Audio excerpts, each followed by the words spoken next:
pagi kita akan menyaksikan Radio Talk dalam program Jaksa Menyapa dengan tema mengenal aplikasi Sampurasun Cimahi dan mencegah berita hoax bersama Kejaksaan Negeri Cimahi.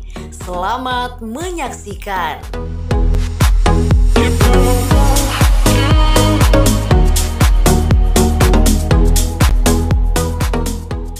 Oke, good listener 92,9 FM Mix Radio. Selamat pagi. Apa kabarnya Anda di pagi hari ini? Ini hari Senin loh. Jadi Anda tetap harus semangat karena seperti biasa, seperti yang sudah diinformasikan sebelumnya, Arin juga punya sesuatu yang spesial di hari Senin yang segar ini ya. Di pukul 10 hingga kurang lebih pukul 11 nanti Arin akan hadirkan perbincangan menarik kembali bersama Kejaksaan Negeri Kota Cimahi. Dan tema yang kita angkat di hari ini adalah mengenal aplikasi Sampurasun Cimahi dan juga mencegah berita hoax. Nah, di pagi hari ini yang sudah hadir di studio di pagi hari ini kayaknya semangat ya, bikin semangat nih ya, karena yang hadir cantik banget.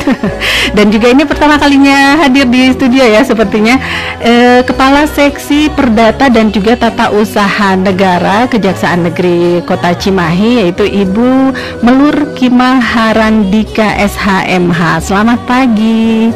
Assalamualaikum. Waalaikumsalam. Aduh, selain cantik suaranya juga limpu ya.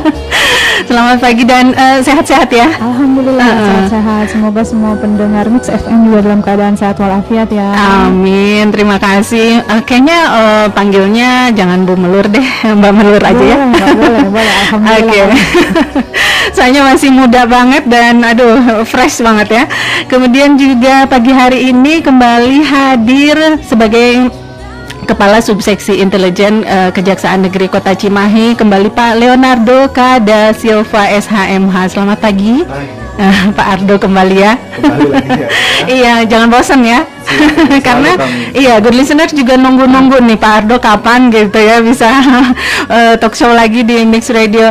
Dan pagi hari ini temanya cukup menarik ya, karena ini ada sebuah inovasi baru, munculnya aplikasi Sampurasun Cimahi yang pasti tujuannya salah satunya adalah untuk mendekatkan kembali Kejaksaan Negeri Kota Cimahi kepada masyarakat, khususnya masyarakat Kota Cimahi ya. Dan selain itu juga nanti kita akan berbincang juga mengenai mencegah berita hoax, karena ini dalam rangka kita menjelang pemilu dan juga pilkada di tahun 2024 ya. Nah, mungkin bisa kita mulai dengan kembali mengingatkan kepada para good listeners mengenai salah satu tugas, kemudian wewenang dan juga fungsi dari kejaksaan, dan salah satunya ini ternyata adalah bidang perdata dan juga tata usaha negara, betul ya. Nah, mungkin Mbak Melur bisa lebih mengenalkan kembali salah satu fungsi dan juga kewenangan dari Kejari ini ya, di bidang, terutama di bidang perdata dan juga tata usaha negara. Silakan. Selamat pagi, Assalamualaikum warahmatullahi wabarakatuh. Sampurasun, pendengar Mix FM. Iya. Oke. Rada palibet soalnya orang Sunda masa nyebut Mix gitu sama. Ya, mudah-mudahan semua pendengar dalam keadaan sehat ya. Jadi saya sebagai Kasih Perdata dan Tata Usaha Negara ingin menjelaskan bahwa salah satu tugas pokok dan fungsi Kejaksaan Republik Indonesia selain dalam bidang pidana umum untuk melakukan penuntutan, di bidang tindak pidana korupsi untuk melakukan penyidikan dan penuntutan, ada juga fungsi di bidang perdata dan tata usaha negara. Fungsi di bidang perdata dan tata usaha negara ini adalah fungsi pencegahan. Jadi pencegahan di mana supaya kita bisa memitigasi resiko agar kedepannya tidak terjadi tindak pidana korupsi. Jadi salah satu fungsi ini sebetulnya sudah diatur dalam Undang-Undang 16 tahun 2004 Kejaksaan, kemudian dirubah dengan Undang-Undang 11 tahun 2021. Jadi kejaksaan itu bisa bertindak sebagai kuasa hukum berdasarkan surat kuasa khusus untuk melindungi kepentingan negara dan pemerintah. Jadi mewakili pemerintah pemerintah ya. Pemerintah dan negara. Jadi kalau kita bertindak sebagai jaksa, namanya jaksa pengacara negara, jadi hanya bisa mewakili kepentingan negara dan pemerintah. Tapi selain negara dan pemerintah, kami juga punya salah satu layanan yang diberi nama pelayanan hukum. Kalau pelayanan hukum itu kami memberikan itu kepada masyarakat umum. Jadi masyarakat yang hendak berkonsultasi dengan kami, dengan jaksa, bisa melakukan konsultasi melalui pelayanan hukum. Jadi bisa mengajukan pertanyaan, tapi hanya sebatas konsultasi dan koordinasi. Jadi kami tidak bisa mewakili mereka masyarakat untuk bertindak di dalam atau di luar pengadilan. Jadi hanya sebatas konsultasi. Nah, mungkin itu hubungannya ya dengan karena bisa menjadi sarana untuk berkonsultasi. Nah, untuk itu Mbak Melur meluncurkan satu inovasi yang aplikasi Sampurasun itu kayaknya betul. Gitu ya. Jadi aplikasi ini adalah sebagai salah satu upaya Kejaksaan Negeri Cimahi untuk meningkatkan kualitas pelayanan publik. Nah, itu pelayanan publik ya. Biasa lebih dekat, terjangkau.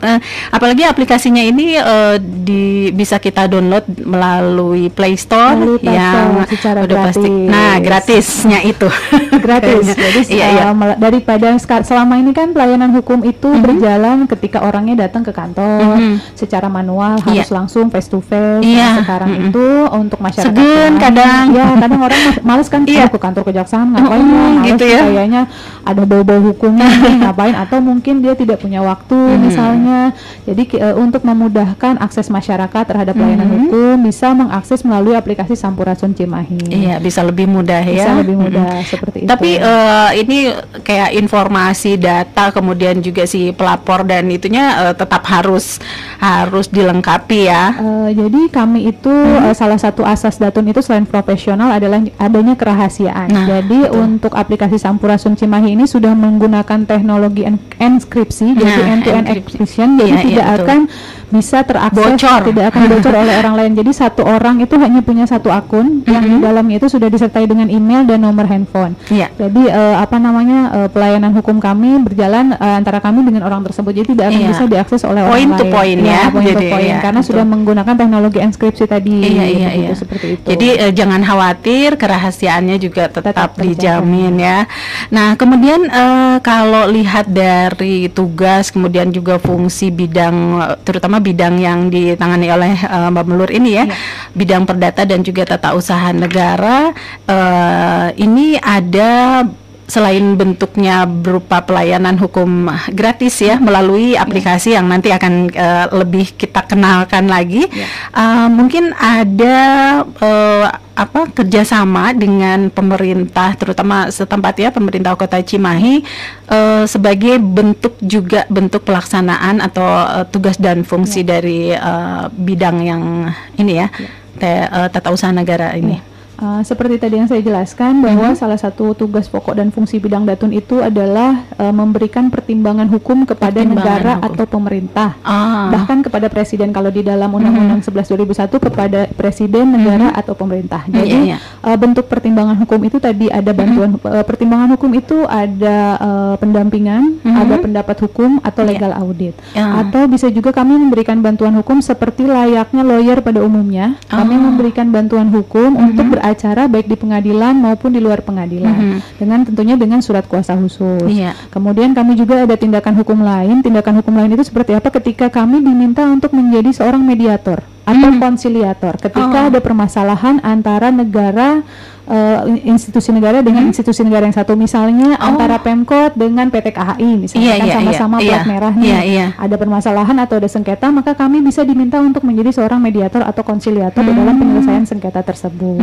Seperti itu. Yang ketiga adalah tadi adanya pelayanan hukum. Terakhir, pelayanan hukum kepada masyarakat. Selain itu juga kami sebenarnya ada fungsi untuk penegakan hukum. Penegakan hukum itu seperti misalnya pembubaran perusahaan, PT, atau kemudian pembatalan hak merek atau hak paten ketika ada suatu masalah dalam suatu hak merek atau hak paten yang tidak memenuhi ketentuan undang-undang misalnya, atau misalnya pembatalan perkawinan, misalnya ada suatu perkawinan yang ternyata tidak memenuhi syarat-syarat yang ditentukan dalam undang-undang perkawinan. Itu termasuk masalah hukum ya? Termasuk.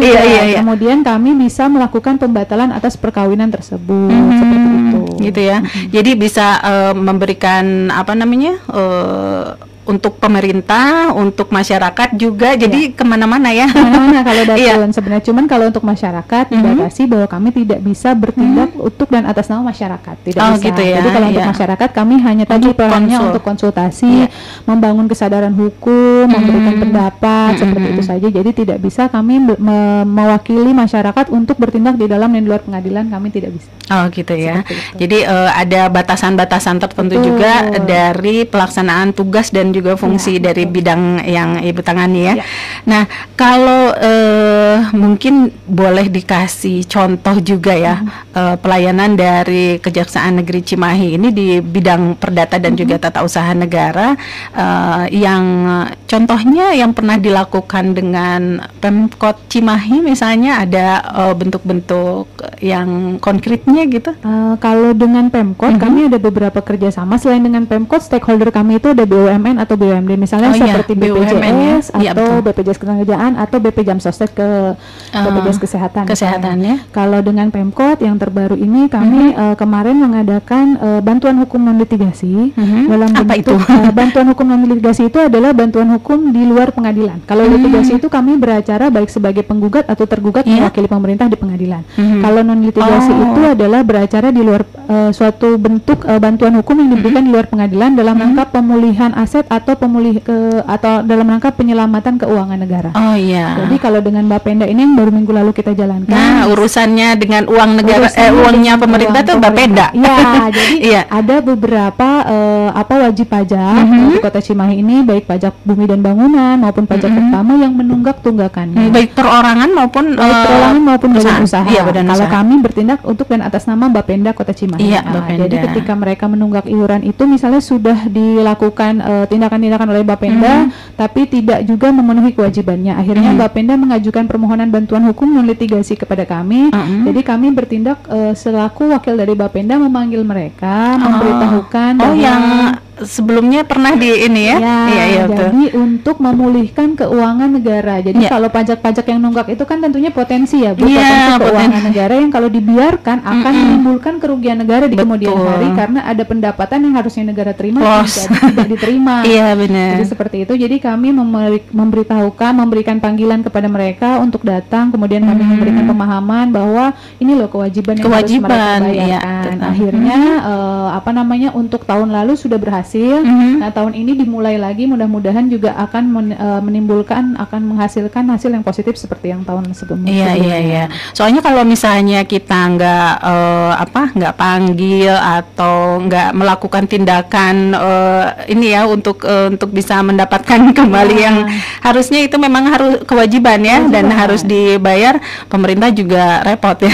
Iya, itu untuk kerugian. Bapenda. Misalnya kalau untuk BPJS misalnya jaminan kesehatan nasional, ada beberapa badan usaha yang tidak melakukan pendaftaran jaminan kesehatan kemudian menunggak iurannya, itu tentu akan menjadi kerugian negara karena harus membayar ketika ada pegawai-pegawainya yang sakit. Iya, betul. Padahal itu merupakan suatu kewajiban yang diatur di dalam undang-undang. Jadi kami pun akhirnya memberikan sosialisasi, panggilan kepada para perusahaan yang tidak menjalankan kewajibannya dalam program JKN agar segera memenuhi kewajibannya. Karena kalau dibiarkan tentu nanti akan menjadi potensi kerugian keuangan negara ke depan. Iya, betul.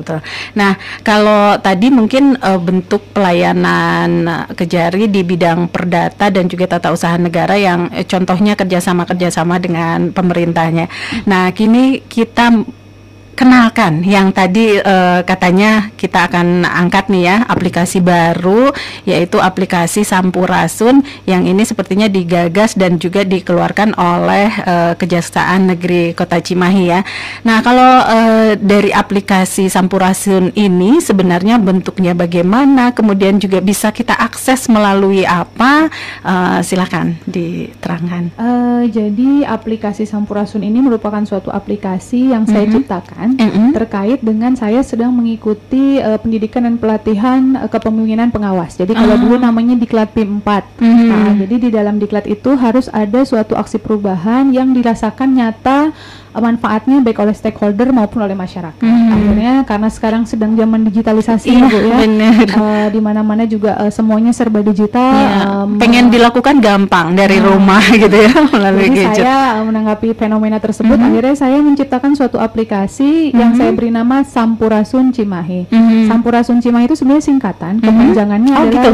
Jaksa Menjawab Permasalahan Hukum Perdata dan Tun Cimahi. Panjang. Jadi gampangnya Sampurasun aja ya. Kenapa saya ambil Sampurasun? Karena itu merupakan kearifan lokal masyarakat Sunda. Sapaan ya. Jadi Sapaan ketika khas. masyarakat Sunda saling bertemu Sampurasun, gitu ya. kan lebih gampang diingat.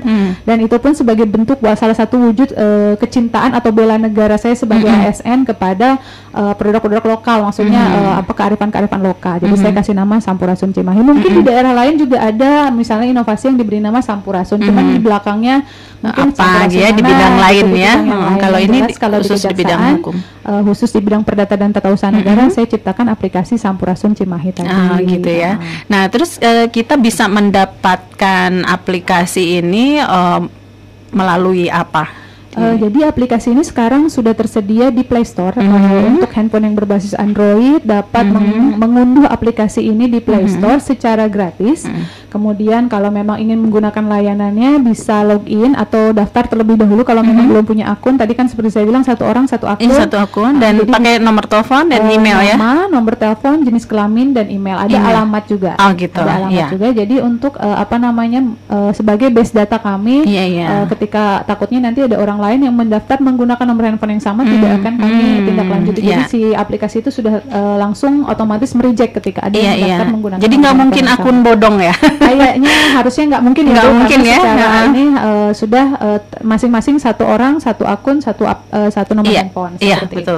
Jadi silahkan untuk di download di Play Store dengan kata kuncinya Sampurasun Cimahi. Nanti logonya logo kejaksaan dengan latar berwarna kuning. Gitu. Kita bisa lihat wajahnya Mbak Melur nggak ya di situ? Aduh, ini kalau good listeners lihat sendiri, aduh pasti langsung download nih kalau mukanya ada di situ ya. Nah, kalau kembali ke aplikasi Sampurasun ini, apa saja fitur-fitur yang tersedia di dalamnya gitu ya? Di dalam aplikasi ini ada beberapa fitur yang memuat tugas dan pokok fungsi dan bagian datun. Jadi ada kalau permohonan itu sifatnya umum, itu bukan bagian tugas pokok fungsi datun. Jadi permohonan itu misalnya ada pemerintah daerah atau stakeholder yang ingin mengajukan permohonan sebagai narasumber misalnya, atau undangan yang terkait dengan bidang datun boleh mengajukan ke situ. Atau misalnya dia masih bingung nih, saya mau ngajuin apa ya, bantuan hukum, pertimbangan hukum atau apa, dia boleh masuk dulu ke permohonan. Jadi ke permohonan itu nanti sifatnya dokumen ya, harus di scan, di PDF kan, dimasukkan ke situ. Nanti akan kami segera tindak lanjuti sesuai SOP itu 2x24 jam sudah harus ditindaklanjuti. Tapi kalau kemudian misalnya sudah mengetahui apa yang akan dituju, misalnya layanan datun tadi kan seperti saya sebutkan ada bantuan hukum, tindakan hukum lain, pertimbangan hukum, pelayanan hukum. Kalau sudah tahu mana yang akan dituju, silahkan diklik di masing-masing ikonnya. Jadi sudah ada bantuan hukum, nanti ada terpecah lagi litigasi non litigasi. Kemudian di pertimbangan hukum nanti terpecah lagi ada permohonan pendapat hukum, pendampingan hukum atau audit hukum. Atau di pelayanan hukum misalnya tinggal dimasukkan nomor apa yang dia mohonkan, keterangan sama kalau di pelayanan hukum wajib untuk menyertakan KTP. Kalau di pelayanan hukum karena jadi jelas ya supaya kita tahu bahwa memang itu adalah masyarakat yang akan mengakses layanan tersebut. Kemudian di situ juga ada survei kepuasan masyarakat. Saya tulis di situ, saya masukkan kenapa, untuk mengetahui sebenarnya sejauh mana sih kepuasan atau harapan masyarakat terhadap aplikasi ini. Misalnya ada yang kurang, ada yang dijawab lebih dari 2x24 jam misalnya, silakan dituliskan di situ bahwa pelayanan diberikan lebih dari 2x24 jam misalnya. Tapi kalau memang kita sportif ya, kalau memang sangat puas, mohon diberikan juga testimoni bahwa memang sangat puas dengan aplikasi tersebut. Jadi kayak rating ya? Jadi supaya saya tahu puas apa enggak, bagaimana respon masyarakat atau testimoni masyarakat, atau misalnya apa sih harapan masyarakat terhadap aplikasi yang saya ciptakan ini. Nah, kemudian juga ini dilengkapi dengan, kalau misalnya kadang ibu-ibu nih kalau misalnya masuk ke pengaduan yang melalui aplikasi juga agak bingung juga ya, ini takut salah klik atau gimana. Ini dilengkapi juga dengan hotline ya? Ada hotline dan kedepannya ini masih perbaikan, tapi kedepannya sekitar 1 minggu lagi ada di bagian bawah itu ada bantuan. Di bantuan itu nanti ada konsultasi. Jadi langsung chat dengan admin kami. Misalnya masih bingung boleh langsung diklik di bagian bawah ada bantuan, nanti bisa konsultasi langsung dengan admin kami. Iya. Jadi kalau di konsultasi langsung itu langsung dengan admin aplikasi Sampurasun Cimahi. Kalau hotline itu terhubung langsung ke hotline-nya Kejaksaan Negeri Cimahi. Oh gitu. Jadi kalau yang chat itu langsung ke adminnya aplikasi ini ya. Oh kalau iya hotline betul. masih ke hotline Kejaksaan Negeri Cimahi, walaupun nanti pasti akan nyambung ke kami, tapi tidak langsung ke admin aplikasi Sampurasun Cimahi. Oh iya. Jadi ke Kejaksaan Negeri Cimahi di yang umumnya ya. Iya. Betul. Nah, mungkin kalau salah satu bentuk pengaduan atau misalnya konsultasi ini juga ini kayaknya berkaitan juga kalau misalnya ada pengaduan yang berkaitan dengan yang nanti akan kita bahas nih ya, tentang hoax gitu. Misalnya kita menerima atau ada di salah satu grup misalnya atau biasanya kan grup ini juga kemasukan berita-berita dari yang kadang-kadang anonim atau siapapun gitu ya, yang berupa hoax gitu, bisa kita adukan ke situ juga nggak? Kalau hanya sebatas konsultasi bisa. Konsultasinya aja ya. Kalau di bagian Datun itu kita hanya memberikan konsultasi. Misalnya dapat berita hoax, apa sih yang harus saya lakukan? Bisa. Tapi kalau misalnya mengadukan, ini ada berita hoax nih dari sini, kami tidak bisa karena itu ranahnya nanti akan ke ranah pidana. Oh iya, beda bidang ya. Ya, jadi kalau misalnya dia menjadi korban, bahwa dia mendapatkan dia menjadi korban dari berita hoax, dia tidak bisa ke kami, ke Datun. Kalau misalnya dia mendapatkan berita hoax, misalnya dia dapat share di grup, terus misalnya dia mesti ngapain nih ya dengan menindaklanjuti konsultasi ya, konsultasi di Sampurasun bisa ya, di Sampurasun. Atau misalnya kalau dia jadi korban, Bu saya nih jadi korban nih, saya mesti ngapain nih, bisa di kami, tapi hanya sebatas konsultasi. Tindak lanjut untuk langkah selanjutnya nanti ke bidang pidum atau mungkin ke bidang intel. Oh gitu ya, bidangnya Pak Ardo ya, ini kayaknya salah satunya. Nanti kita akan kalau barusan mungkin lebih banyak Mbak Melur ya yang menerangkan, nanti kita dengar suaranya Pak Ardo lagi, terutama mengenai pencegahan berita hoax yang beredar di masyarakat, apalagi karena ini menjelang sesuatu aktivitas yang agak-agak sensitif ya, karena pilkada kemudian juga pemilu di tahun 2024. Tapi sebelumnya kita simak dulu yang satu ini ya, jangan kemana-mana, tetap di 92,9 FM Mix Radio. Oke, good listener, 92,9 FM Mix Radio untuk Anda yang masih mengikuti perbincangan kita dan juga talk show kita di pagi hari ini mengenal aplikasi Sampurasun Cimahi dan juga mencegah berita hoax. Terima kasih ya, dan Anda juga bisa menyaksikannya secara langsung karena ini live juga di Instagramnya Kejaksaan Negeri Kota Cimahi ya, di pagi hari ini. Dan Anda bisa simak juga di akun Instagramnya Kejari Kota Cimahi. Kemudian juga Anda juga bisa menyimaknya melalui live streaming di s.id/mixradio-cimahi. Atau Anda juga bisa download aplikasinya Mix Radio di Play Store. Anda tinggal download saja Mix Radio 929 Mix Radio Cimahi, Mix Radio Cimahi ya. Oke, dan untuk Anda juga good listeners yang mungkin ingin mengajukan beberapa pertanyaan, boleh juga, atau nanti bisa lanjutkan di aplikasi Sampurasun seperti yang sudah tadi dikenalkan oleh Mbak Menulur ya di pagi hari ini. Oke, dan seperti yang sudah Arin janjikan tadi, sekarang saatnya kita kembali menyimak mengenai terutama mencegah berita hoax ya. Tapi sebelumnya kita ingatkan kembali untuk good listeners mengenai tugas dan juga fungsi dari bidang yang lain selain tadi ya, bidang Perdata dan juga Tata Usaha Negara ya. Yang ini bidang intelijen dan sudah hadir seperti yang tadi sudah dikenalkan Pak Leonardo, Pak Ardo, untuk bisa mengingatkan kembali untuk good listeners mengenai sebetulnya apa sih tugas dan juga fungsi bidang intelijen ini, terutama berkaitan dengan pelaksanaan pemilu atau pilkada ya di tahun 2024. Silakan. Baik, terima kasih Mbak Rin. Halo good listeners. Iya. Dimanapun Anda berada, gitu ya. Salam sejahtera. Assalamualaikum warahmatullahi wabarakatuh. Iya, waalaikumsalam. Ya, baik. Ini sudah yang kesekian kalinya ya, Mbak. Sekian kalinya ya. Untungnya Untungnya nggak ini kejaksaan ya, sangat bosen. nggak bosen-bosen dong. Iya. Karena kita bersama masyarakat Kota Cimahi dalam tema-tema yang berbeda. Iya. Kalau kemarin kita bersama RJ ya.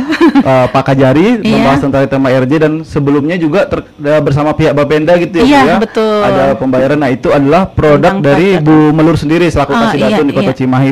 Iya. Sebagai prestasi, sebagai informasi juga, kemarin kami mendapatkan penghargaan dari Oh, Wali Kota gitu. Cimahi Iya. atas kinerja kejaksaan mendampingi pemerintah Kota Cimahi dalam melakukan penagihan-penagihan terkait pajak yang disampaikan oleh Bu Melur tadi. Iya, karena gitu. hasilnya maksimal ya. Iya, sangat lumayan. Sangat membantu tuh untuk bapak-bapak Bapenda. Iya, dan perlu Iya. diketahui juga, Bu, kami Kejaksaan Negeri Cimahi sebagai katalis untuk peningkatan PAD, Oh, iya, pendapatan asli daerah di Kota Cimahi. Iya, Jadi betul. segala bentuk pendapatan Kota Cimahi ini berdampingan bersama kami Kejaksaan Negeri Cimahi mengejar itu agar Iya. PAD Cimahi semakin tahun semakin naik, Iya, seperti iya, itu, betul. Mbak Rin. Nah, Iya. seperti yang tadi Mbak Rin tanyakan, kembali lagi saya selaku Kasubsi di Intel ingin menegaskan kembali ada peraturan nomor 132 peraturan Jaksa Agung tahun 2011 tentang tata kerja organisasi kejaksaan di bidang intelijen. Khususnya kami banyak melakukan kegiatan-kegiatan yang salah satunya selain melakukan kegiatan penyelidikan, kami juga akan melakukan kegiatan-kegiatan seperti pencegahan. Di sini pimpinan kami Jaksa Agung selaku pimpinan tertinggi kami sudah mengedepankan yang namanya restoratif justice. Nah, restoratif justice ini tidak hanya dalam perkara-perkara tindak pidana, tetapi juga kita melakukan pencegahan dengan cara kami melakukan sosialisasi. Nah, itu ya. Dengan semangat kami, Mbak Arin, kenali hukum, jauhi hukuman. Seperti yang kami selalu iya, benar. omongkan. Seperti yang Iya. kemarin juga tema kami adalah kenali hukum, jauhi hukuman. Dengan hukuman. maksud dengan agar masyarakat Kota Cimahi lebih mengenal hukum. Iya. Karena ada asasnya, Mbak Rin, ketika suatu peraturan itu, ketika suatu aturan hukum itu diundangkan, tidak ada alasan, tidak ada tahu. lagi alasan bahwa masyarakat Belum itu tahu. kami belum tahu, Pak. Oh, kami iya, belum nggak tahu, bisa Pak. ya. Dan itu Iya, sudah iya. asas wajibnya Oh. seluruh masyarakat Sebuah warga Indonesia wajib perundang-undangan. mematuhi peraturan-peraturan yang sudah dikeluarkan oleh pemerintah, Iya. seperti itu, Mbak Rin. Nah, untuk itu kami giat gencar melakukan upaya-upaya preventif. Kami kemarin juga sudah masuk di jaksa masuk sekolah. Kami masuk di SMP Negeri 6 dan Iya. seperti yang dijanjikan oleh Pak Kajari kemarin ya, kami akan masuk ke jaksa masuk gereja. Oh, iya, Nah, kami jadi, akan ini ya, melakukan secara- sosialisasi tidak hanya di sekolah, di kecamatan kelurahan, tapi kami juga akan masuk di tempat-tempat agama. Iya, tempat Nah, ibadah. untuk hajat seperti yang Mbak Arin bilang tadi, hajat besar yang seperti kita tunggu-tunggu ini di tahun 2024, seperti kalau kita nonton di berita, di sosial media, di Instagram, di TikTok apa segala macam, sudah banyak bentuk-bentuk kampanye-kampanye ya, Mbak Arin ya. Iya. Meskipun ini belum Belum waktunya waktunya, kampanye ya, Bu ya, iya, benar. tapi sudah mulai ada yang tersirat dan tersurat. Nah, kami di sini di bidang intelijen juga melakukan terkait dengan politik dan juga ekonomi keuangan dan iya. keamanan politik, sehingga kami melakukan cegah tangkal dan juga menyelenggarakan ketertiban dan ketentraman umum, seperti itu, Mbak seperti Arin. tujuan utamanya tadi ya, Iya, ya, betul, fungsinya. Iya. Nah, kalau berkaitan dengan ini ya, seperti yang tadi disebutkan Pak Ardo, menjelang 2024 ini waktunya pilkada, kemudian juga pemilu ya di beberapa daerah, pemilihan kepala daerah, kemudian juga secara umum adalah pemilu atau pemilihan presiden ya. Nah, ini pasti berkaitan dengan banyak sekali kepentingan di dalamnya ya, mau antar kepentingan, antar kalau yang mencalonkan antar caleg mungkin ya gitu ya, yang mencalonkan, kemudian juga antar partai dan juga berbagai bentuk pertarungan gitu ya di masa pemilu dan juga pilkada ini. Nah, pastinya karena berebut pengaruh, jadi berbagai hal mungkin dilakukan dari jauh-jauh hari untuk berebut pengaruh itu ya, untuk mendapatkan suara, mendapatkan pilihan dari masyarakat. Nah, dalam hal tersebut pasti rentan munculnya apa yang dinamakan hoax itu sendiri ya. Nah, sebetulnya kalau tentang hoax ini sendiri, apa sih sebenarnya berita hoax ini gitu? Ya, Ya. baik, Mbak Arin. Jadi hoax itu kalau kita kenalkan itu kita berbicara terkait historinya dulu ya, Mbak Arin ya. Iya. Itu dikenalkan pertama kali muncul pada tahun 1008. 1808 pada lama, awal ya. abad ke-16. Iya. Jadi hoax itu bahasa Latinnya awalnya adalah hocus pocus. Hocus pocus itu seperti penyihir dulu kalau orang pesulap tuh menggunakan kata itu hocus pocus. Kalau kayak kita kenal, simsalabim. nah kalau kenal di Indonesia simsalabim atau Jadi pok kayak jadi apa gitu. Iya. Kayak nonton Harry Potter nih. Kayak nonton Harry Potter. Nah, lalu kalau untuk ciri-ciri hoax sendiri ini perlu diperhatikan karena ini merupakan salah satu tugas dan fungsi kita juga di bidang pencegahan tadi Mbak Rin. Makanya hoax itu sangat penting.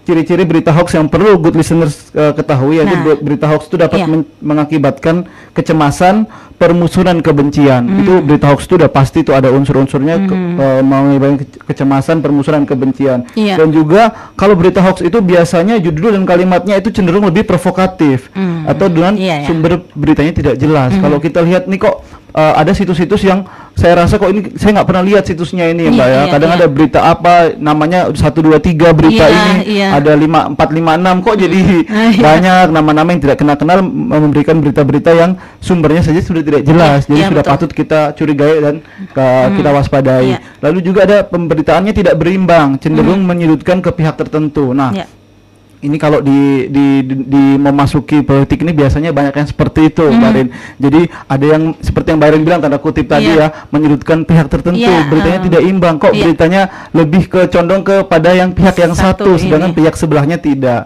Lalu juga ada foto dan video yang digunakan tidak sesuai dengan isi-isi berita atau direkayasa. Nah, kalau terkait foto dan video dan juga pemberitaan ini semua nanti ada sanksi hukumnya Mbak Rin yang akan kita bahas nanti seperti itu. Nah, kalau seperti yang kita tahu ya, sekarang ini saat ini masyarakat udah nggak kesaring tuh kayaknya namanya apa mengkonsumsi berita-berita tuh dari mana aja bisa kita dapat ya, nggak cuman dari televisi misalnya ya atau radio misalnya. Ini biasanya berita-berita yang terkategorikan hoax ini menyebarnya melalui apa saja gitu. Baik Mbak Rin, ini sekarang yang kita khawatirkan itu ada asas the power of netizen ya Bu ya. Jadi karena suatu kekuatan dari netizen itu mendorong pemerintah, mendorong aparat penegak hukum untuk membongkar suatu kasus-kasus ini jadi menarik nih Mbak Rin. Karena seperti yang tadi disampaikan juga oleh Bu Melur ya, karena kita sudah era digitalisasi 5.0. Nah, dengan adanya perkembangan teknologi ini ada dampak positif dan juga ada dampak negatif. Nah, ini yang perlu kita garis bawahi. Lalu untuk terkait berita hoax ini, benar seperti kata Mbak Irin, ini banyak ini kalau di data itu terkait adanya aplikasi chatting-chatting di media sosial itu media sosial paling banyak sekitar 92,4%. Lalu aplikasi chat yang ada di grup seperti yang Mbak Irin bilang tadi, baik mau di grup WA atau segala macam ya, itu ada sekitar 62,8% dan juga ada 34,9-nya itu di situs-situs online. Seperti gitu ya. Itu, nah itu ya. Jadi di media sosial tuh ternyata ini yang paling tinggi gitu ya pengaruhnya, dan biasanya didapatnya berita-berita yang berupa atau terkategorikan hoax ini ternyata paling tinggi berasal dari media sosial ya. Betul. Penyebarannya. Nah, sementara kalau kita mungkin bisa dikategorikan ya, yang namanya hoax ini berupa berita-berita tidak hanya politik kan ya. Nah, ini kalau secara kategori mungkin sudah ada data mengenai pengkategorian berita-berita hoax ini sendiri, Pak Ardo? Ya, baik, Mbak Rin. Kalau untuk datanya masih yang paling tinggi itu di sosial politik ya di 91, lalu ada unsur SARA, isu SARA 86,6% dan juga di unsur kesehatan 88,6%. Tinggi juga ya ini kesehatan nih. Soalnya kadang kita dapat informasi yang salah, nanti penanganannya juga salah ya. Betul. Kayak di masa pandemi kemarin kan ya, bahwa apa namanya penting atau tidak pentingnya vaksinasi. Betul. Kemudian juga yang lain ya, apa seperti gejala-gejala dari COVID-19 yang versi ini gitu ya. Betul. Kadang kita dapatkan juga di berita-berita hoax ini. Betul, sendiri ya. Nah, kalau misalnya melihat dari banyaknya atau kemungkinan dari banyaknya juga apa ya namanya sarana bisa masuknya berita hoax ini sendiri, sebenarnya kalau dari dampak atau akibat dari berita-berita hoax ini sendiri juga berpengaruh sekali nggak sih dalam kehidupan masyarakat gitu? Ini Marin, ini yang saya tadi bilang the power of netizen ini sangat berbahaya, Marin. Bisa mempelintir fakta atau sebenarnya fakta yang sebenarnya jadinya tidak bisa dipaparkan atau tidak bisa dibuktikan karena adanya kekuatan dari netizen ini atau berita-berita yang sudah terlanjur berita-berita yang sudah terlanjur miring tersebar. Nah itu jadi hoax ini banyak merugikan masyarakat. Pertama juga dapat menyebabkan pertikaian, Barin, karena gampang kita diprovokasi. Ayo kita provokasi, akhirnya demo rame-rame gitu. Lalu juga menjadi fakta yang lagi tidak dapat dipercaya, seperti yang tadi bilang post truth era gitu, Barin. Jadi berita yang sebenarnya harusnya benar, harusnya bisa disangkal, namun karena beritanya sudah miring di media massa, maka itu akan susah untuk diluruskan seperti itu. Dan juga tentunya berita hoax ini banyak merugikan dari pihak-pihak yang terkena berita hoax itu sendiri. Pasti ya. Pasti, makanya pasti nanti larinya akan ke menggunakan ranah-ranah hukum seperti yang disampaikan oleh Bu Melur tadi, ke ranah lebih ke pidana gitu, seperti itu, Mbak Rin. Nah, jadi memang kalau melihat dari dampaknya ini tidak terukur dengan materi gitu ya. Kayaknya dampaknya dari munculnya pertikaian, kemudian juga terutama pihak-pihak yang terkena berita hoax ini sendiri sangat-sangat dirugikan ya, terutama apalagi kalau beritanya tidak benar. Nah, dan ini juga sangat berkaitan nih dengan pertarungan politik, balik lagi antar caleg, antar tokoh, antar mungkin capres sekalipun gitu ya, atau calon pemimpin daerah juga ini sangat berbahaya ya.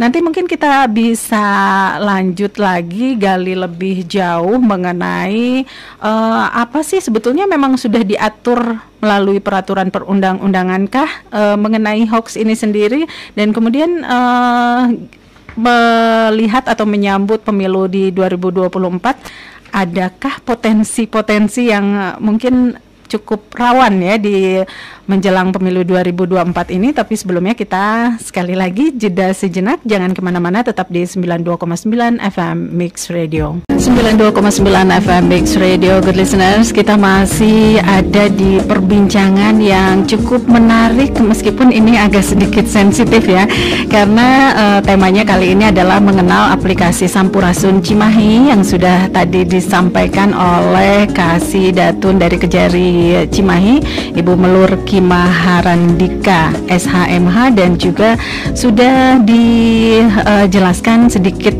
mengenai berita hoax dan juga peredarannya di masyarakat, dan juga konsekuensi hukumnya ternyata ada ya.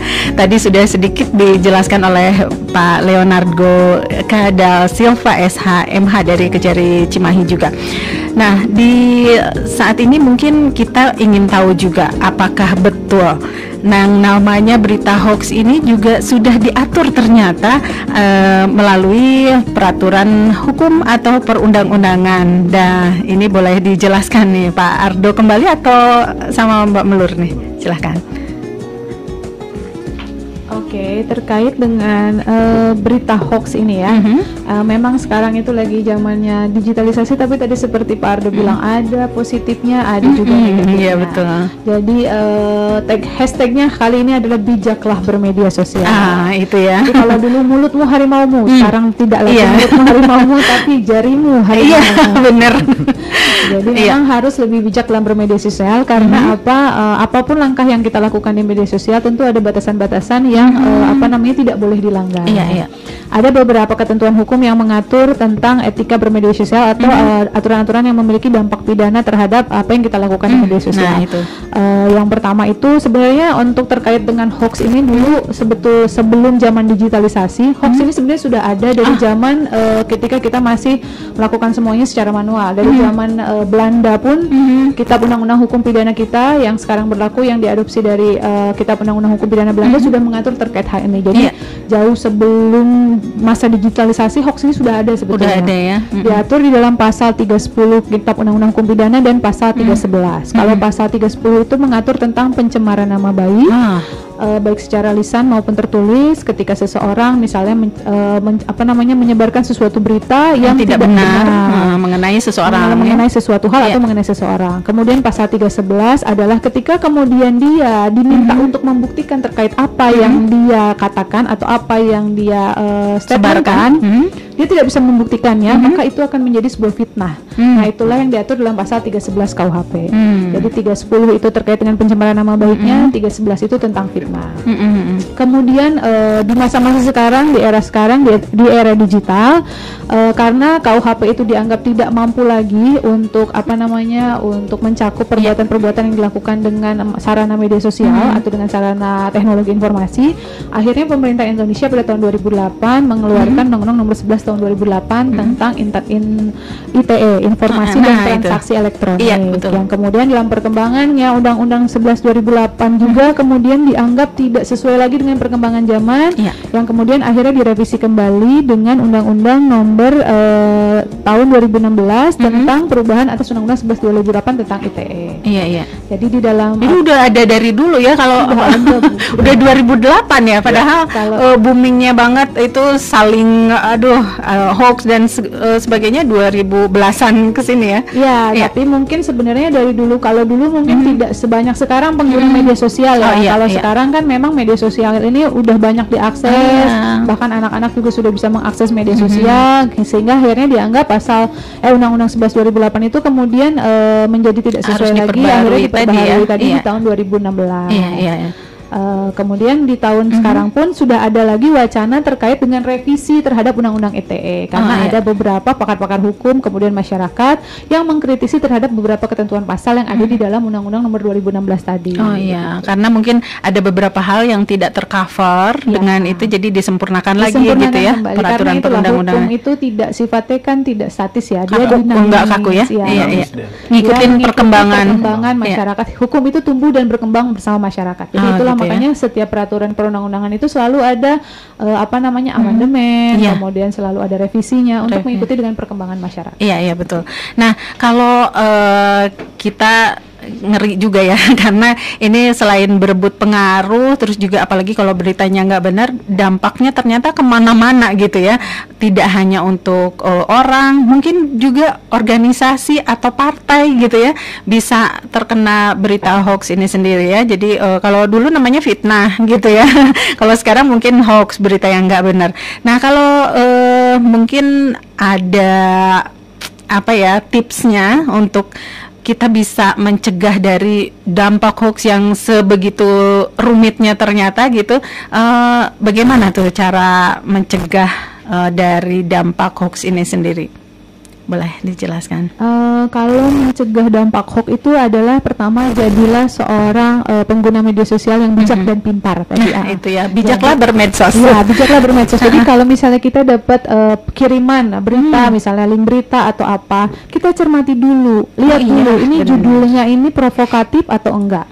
Kalau misalnya sudah mengandung judul yang provokatif, itu berarti bisa dipastikan ini harus waspada nih, karena karena tadi seperti yang disampaikan Pak Ardo, berita hoax itu adalah menimbulkan kecemasan, banyak ya, iya betul, kebencian. Jadi kalau judulnya sudah provokatif, yang membuat kita yang baca makin jadi kesel nih. Waspada dulu nih, jangan langsung kita sebarkan lagi. Kita baca dulu isinya. Nanti kita kebawa-bawa jadi penyebar. Begitu. Jadi benar. Kalau kita langsung sebarkan lagi, berarti kan kita juga yang menyebarkan itu supaya semua orang jadi tahu akhirnya. Jadi lebih banyak orang yang banyak. Jadi mendingan keep dulu, kita lihat dulu. Kalau memang misalnya isinya tidak sesuai, lihat lagi alamat situsnya. Ini yang kirim terpercaya nggak nih situsnya? Kalau misalnya orang yang kita kenal, kita konfirmasi dulu, dapat berita ini dari mana? Udah lihat belum ininya sudah cari tahu belum informasinya betul atau tidak? Seperti itu. Jangan langsung kita dapat berita sebarin lagi. Jangan, kita makanya tadi bijaklah dan pintarlah bermedia sosial. Lihat dulu dengan judulnya, baca dulu isinya, kemudian cermati siapa yang ngirim, alamat situsnya, kita cari tahu dulu. Kemudian periksa dulu faktanya, karena dengan medsos itu misalnya kita dapat fakta A, kita bisa cari dulu fakta yang lainnya, misalnya dengan Google dulu nih, kita cari benar nggak sih beritanya seperti ini. Jadi kita periksa dulu faktanya, betul atau tidaknya. Yang kalau memang itu memang tidak penting-penting banget, kalau menurut saya tidak perlu lagi disebarkan. Nggak usah lah ya. Udah stop aja dulu gitu. Nggak usah. Kalau memang kita ada ada kepentingan kita tahu faktanya, kita bisa misalnya cari pemberitaan yang berimbang. Nanti kita share juga pemberitaan yang berimbangnya, karena belum tentu apa yang kita terima, apa yang kita dapat kita kirim ke orang lain itu betul. Iya, jadi Seperti cari itu. dulu pembandingnya, Ya, kemudian juga betul. fakta yang Faktanya. benarnya ya terutama. Nah, soalnya kadang kalau misalnya lihat berita apalagi yang emang negatif gitu ya, udah keburu marah-marah kalau ibu-ibu. Kalau netizen sekarang tuh lebih cepet kalau beritanya negatif. Iya bener Kalau ya. positif malah diem. Bingung saya kalau positif. Iya responnya. Kalau positif tuh kayaknya nggak asik gitu ya kayaknya. Bahan gosip baru ya Bu. Kalau negatif kayaknya Seneng asik ngegibah. gitu kan. Kalau ibu-ibu apalagi Iya. kalau negatif mau langsung kan apalagi. Iya benar. Apalagi mama ya, aduh ini untuk good listeners sih ya, harus berhati-hati seperti katanya Mbak Melur, hati-hati dengan kalau lihat judulnya agak-agak miring gitu ya, kita cek lagi dari mana itu si sumber situsnya kah atau misalnya sumber utamanya, kemudian juga cek juga faktanya dengan fakta atau berita pembanding mungkin pasti ada juga ya bermunculan gitu. Nah, kembali ke ini ya, hajat besarnya Indonesia di tahun 2024 nih.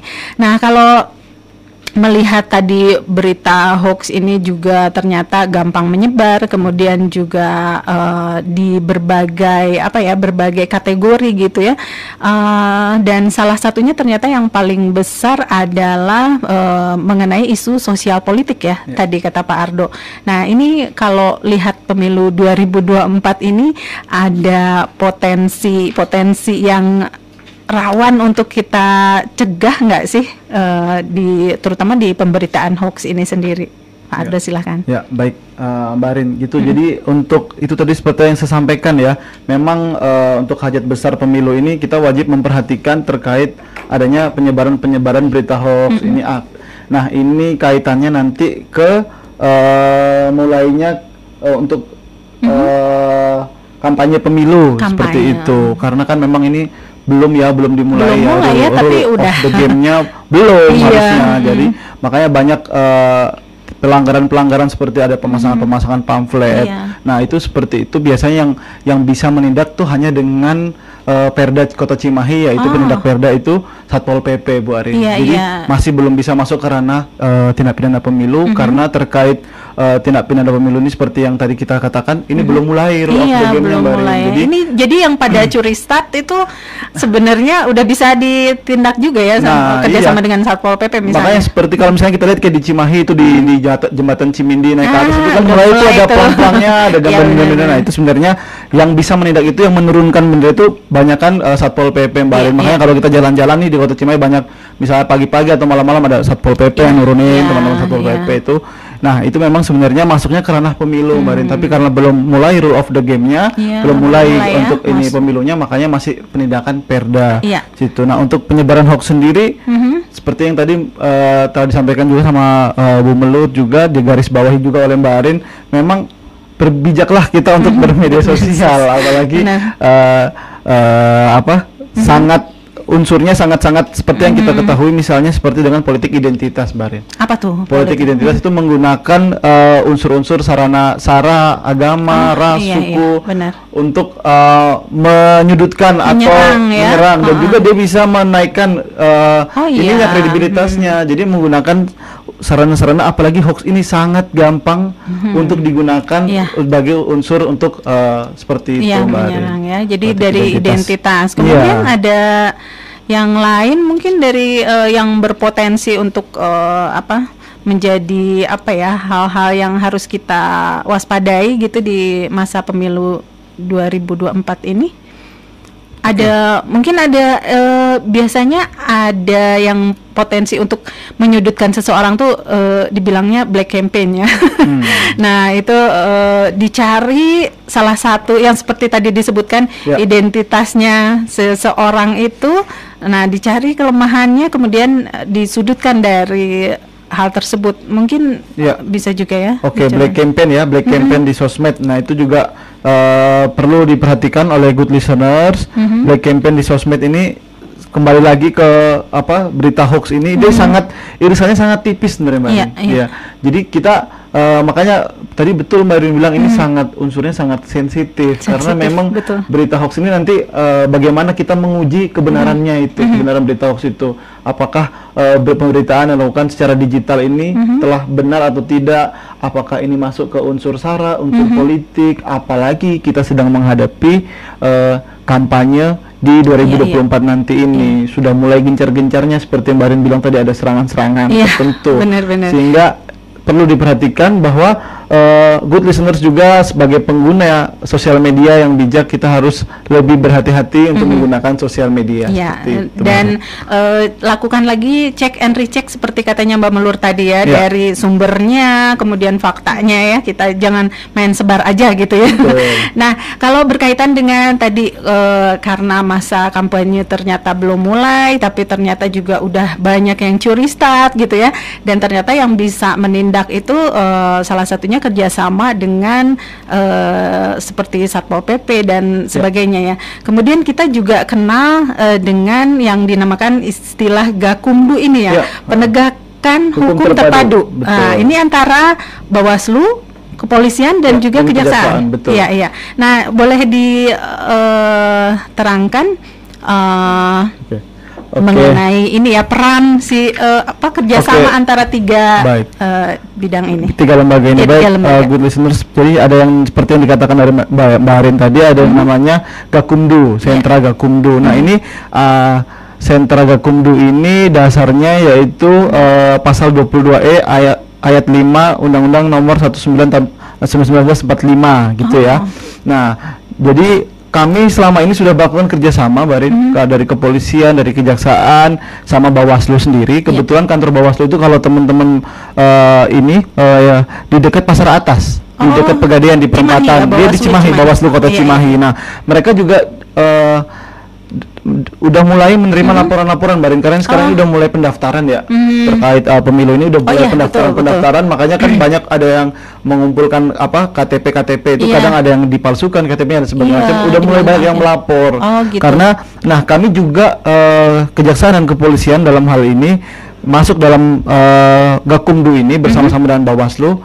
Kami diberi wewenang oleh undang-undang berdasarkan ketentuan Undang-Undang Nomor 7 Tahun 2017 tentang pemilihan umum yang baik berupa pelanggaran atau kejahatan dalam penanganan perkara, khususnya terkait perkara pidananya. Nah, kami berkantor di situ sudah dari tahun 2022 malahan. Iya, kami sudah mempersiapkan untuk tahun 2022, 2023 untuk hajat besar di 2024. Bahkan kami jadi udah mulai kerja ya, sudah mulai kami melakukan kajian-kajian hukum, update hukum yang terbaru.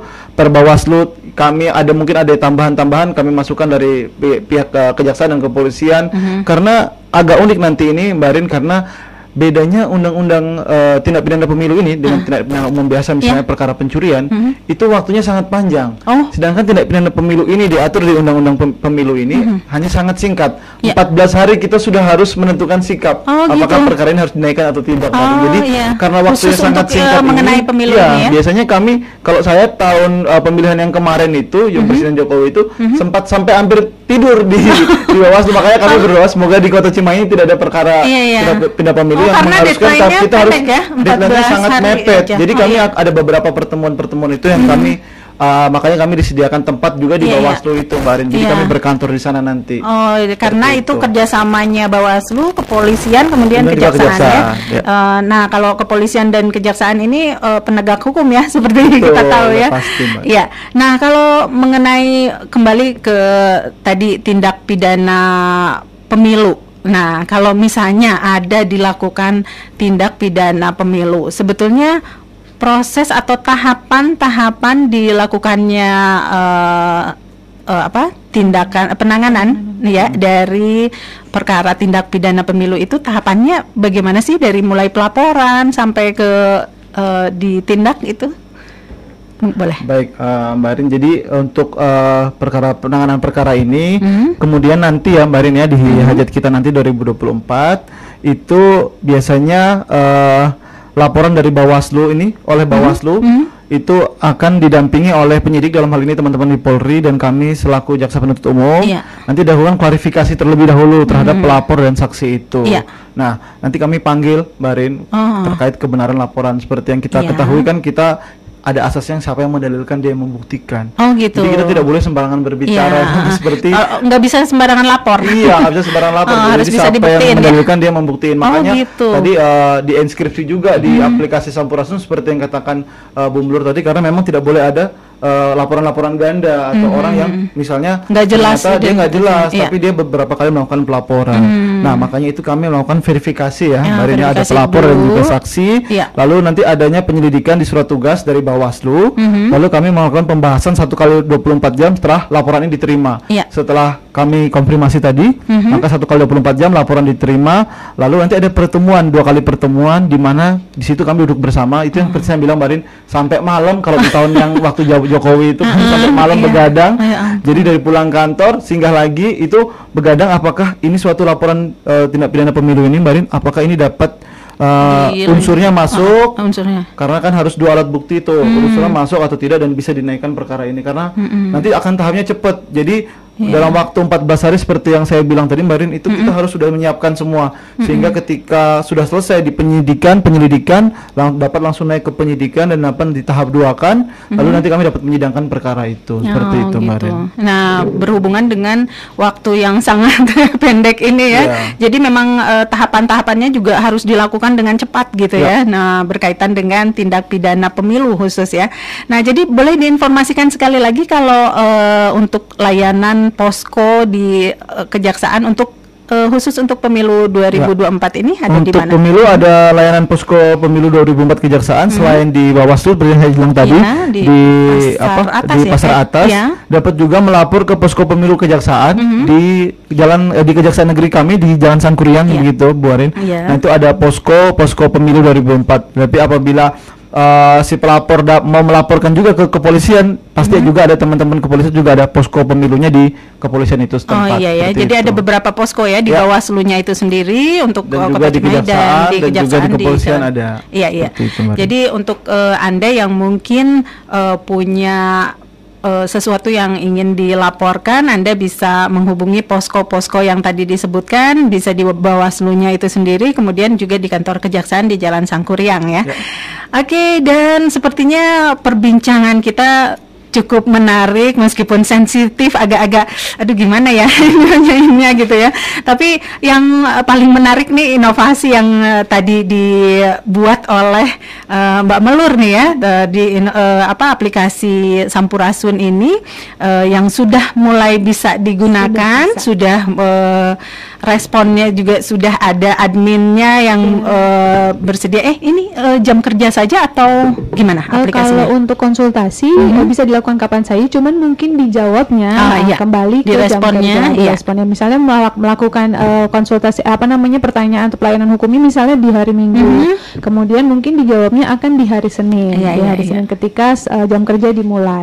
Tapi kalau memang ternyata di hari Sabtu Minggu kan biasanya saya juga selaku admin nih, misalnya saya juga kebetulan lagi mengecek, kita bisa langsung dijawab juga ada kemungkinan seperti itu. Cuman idealnya akan dijawab di hari kerja dan di jam kerja seperti itu. Jadi karena ini yang merespon ini manusia loh, bukan AI bukan langsung manusia, karena kalau bukan chatbot juga nanti jawabannya juga tidak langsung menyentuh berhubungan dengan aturan-aturan hukumnya. Jadi saya termasuk salah satu admin aplikasi ini, kalau memang kebetulan saya lagi buka misalnya memang saya lagi di luar jam kerja bisa saja direspon, langsung jawab seperti itu. Dan mungkin ada penutup yang akan disampaikan baik Pak Ardo atau Mbak Melur, silahkan. Oke, terima kasih Mbak Arin. Intinya saya mewakili Kejaksaan Negeri Cimahi ingin meningkatkan kualitas pelayanan publik kami kepada masyarakat, bahwa kami juga ingin agar masyarakat bisa lebih dekat bersama kami, melihat kami itu bukan sebagai suatu sosok yang menyeramkan, tapi sekarang ini Kejaksaan itu sudah sebagai katalis, konsultan dan katalis, bahwa di bagian Datun ini kami ada salah satu fungsi yang untuk meningkatkan atau membangun kesadaran hukum masyarakat, memberikan konsultasi hukum kepada masyarakat, dan kami selalu berupaya untuk meningkatkan kualitas pelayanan publik kepada masyarakat, apalagi di era digital seperti ini. Kemudian kami juga dari Kejaksaan Negeri Cimahi menghimbau agar masyarakat tadi kenali hukum akan menjauhi kita dari hukuman. Kenali hukum, jauhi hukuman. Jadi tidak ada salahnya, mari dibaca aturan-aturan hukum yang terkait. Kalau memang ada hal yang tidak dimengerti, silahkan ditanyakan. Kami ada beberapa tadi hotline, ada sampurasun, adalah untuk tadi seperti membangun kesadaran hukum masyarakat dan menghindarkan masyarakat dari hukuman. Iya, betul. Kemudian yang itu adalah bijaklah bermedia sosial. Saya tidak bosan-bosannya menghimbau kepada seluruh masyarakat Kota Cimahi, good listener Mix FM untuk selalu bijak dalam menggunakan media sosial karena jarimu adalah harimaumu. Hindarkanlah diri kita dari dari fitnah, dari tapi kalau misalnya di pemilu ini black campaign atau negatif campaign seperti itu. Betul. Mungkin dari Pak Ardo. Iya. Ya. Silakan. Baik, kalau saya Bu untuk hoax ini seperti yang tadi dikatakan oleh Bu Melur sudah sangat komprehensif. Saya ingin menambahkan bahwa good listeners di Mix Radio ini yang kami banggakan, jangan mudah percaya terhadap berita-berita yang di-share. Kita harus memastikan dulu apabila misalnya berita itu terkait penanganan perkara itu seperti apa. Kita misalnya lihat apabila yang menyebutkan itu dari pihak instansi yang terkait, Polri, KPK, Kejaksaan ataupun dari pengadilan. Nah, maka itu beritanya sudah dipastikan valid begitu Mbak. Jadi kita harus lebih bijak melihat situs-situs awal mula itu diberitakan apakah itu dari berita yang sumber yang terpercaya atau tidak. Karena itu seperti yang dikatakan oleh Bu Melur tadi juga, good listeners harus hati-hati menggunakan jarinya gitu ya. Kita bijak menggunakan media sosial seperti itu mungkin saya. Terima kasih. Aduh, ini sudah cukup membuka wawasan ya para good listener semua, terutama para netizen ya yang tadi disinggung katanya, wah ini pengaruhnya ternyata besar sekali nih netizen zaman sekarang ya. The power of netizen. Iya benar. Oke, dan terima kasih atas kehadirannya di studio untuk Mbak Melur, untuk Pak Ardo juga. Mudah-mudahan nggak bosen-bosen ya. Insya Allah. Nanti mampir lagi ke studio dan juga ngobrol lagi, kita berbincang lagi untuk bisa disimak oleh para good listeners di manapun Anda berada ya. Oke, dan untuk perbincangan kita kali ini Arin cukupkan sampai di sini. Terima kasih atas kebersamaannya, dan untuk kali ini saya Arin Gasmara dan juga Rafa undur pamit. Terima kasih banyak dan sampai jumpa.